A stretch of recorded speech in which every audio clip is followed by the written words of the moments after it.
If you ever wondered how they got those super dramatic and dynamic lighting and shadow shots in films, I'm going to show you how to do it. It's actually really, really simple and you only need like two materials. All you need is thin cardboard, a ruler, and a pencil or a marker, some scissors, and an X-Acto knife, and some tape. Also an external light source like a flashlight or a phone. Take your cardboard piece and draw in lines and in rows of the shape you want. I am doing Gothic style, like confession booth, little squares, little diamonds, but you can do like circles, you can do flowers, you can do stars, you can do any shape that you want to be casted onto your face or to your background. And make sure to leave a pretty thick border around each one of your shapes, because if you do them too close together, the shadow effect won't happen.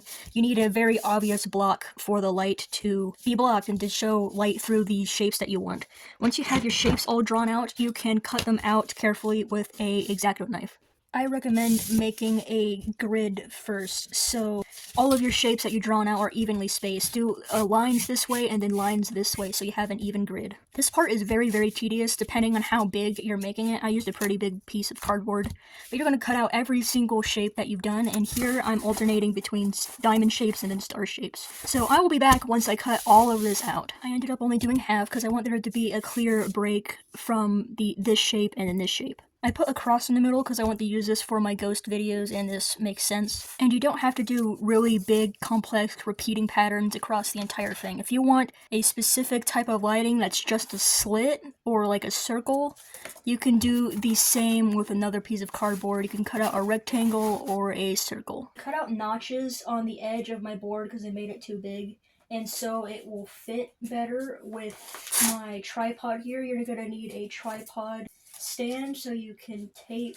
your design to, your cardboard to. This might take a lot of tape, so just get it to where it will sit secure on your tripod. If you don't have another tripod besides the one that you're using your camera for, that's fine. You can just set up your shadow projector onto something that will have ample room behind it, because we're going to need to put a light source behind this. Depending on how clear or sharp you want your shadows to be, you want to have your light source a pretty decent ways behind your shadow caster. If you want super sharp defined shadows, have your light source like right up on it. If you're gonna do that, I would recommend doing the shapes pretty small, because if you do this, you're only gonna have light casting through a few shapes. So if you want a lot of shapes and clear detail, do them pretty small. But if you want a wider, less clear, blurry shapes casted, like on there, you can have your light source pretty far away from your shadow caster. Here's what it looks like with the light right up on my board. And here's what it looks like with my light source far away from my cardboard piece.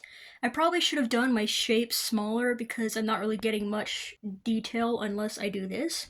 It also depends on how close you stand to your cardboard piece. Here I'm standing right up on it, and as you can see, I'm getting a lot of shadow definition.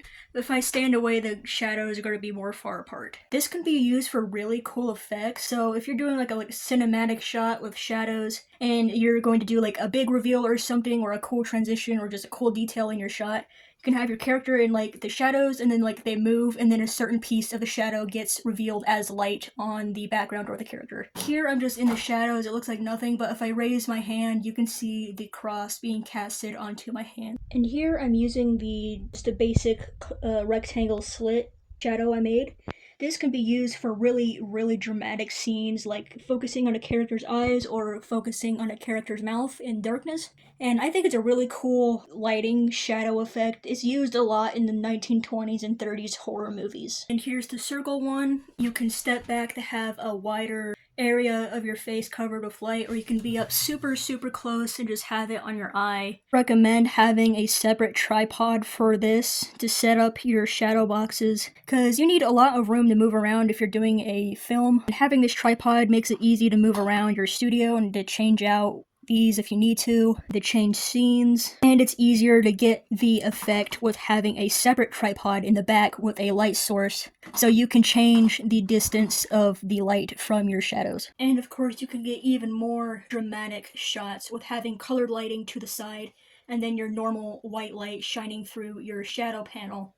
Or you can do the opposite by having a normal colored light off to the side and then having a colored light shine through your shadow panels. This is a really easy and cheap and quick way to create dynamic lighting and shadows for your scenes if you're shooting film projects or short films if you don't have the props to actually cast shadows in your environment. For example, if you have a character that's like hiding from someone and they're locked themselves in a room and they're looking through a keyhole to see if the intruder or someone attacking them is close, you can have a big cardboard piece with a keyhole cut out so you can have light shining through the keyhole to make it look like you're actually behind a door looking through a lock. Or if you're filming like a spy film or just somewhere where a character needs to be in an event, you can cut out a grid shape and shine light through it to make it look like your character is crawling through a vent or looking through a vent. The possibilities are literally endless. You can cut out any shape that you want, that you need for a specific scene, but of course having the actual props in your scene is really important and adds to your film. But if you don't have the money or the room or just don't want to deal with the struggle of filming around those, this is a really good, easy way to get around that and adding to your environment of your film.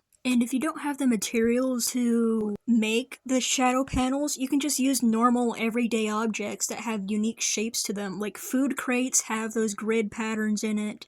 I'm sure you can find like some sort of container that has unique holes, or you can just go out in the streets and like find pieces of trash that have unique shapes to it. Fly swatters have a really cool radial grid shape to them. Feel free to explore and experiment with different shapes and have fun creating dynamic shots for your videos.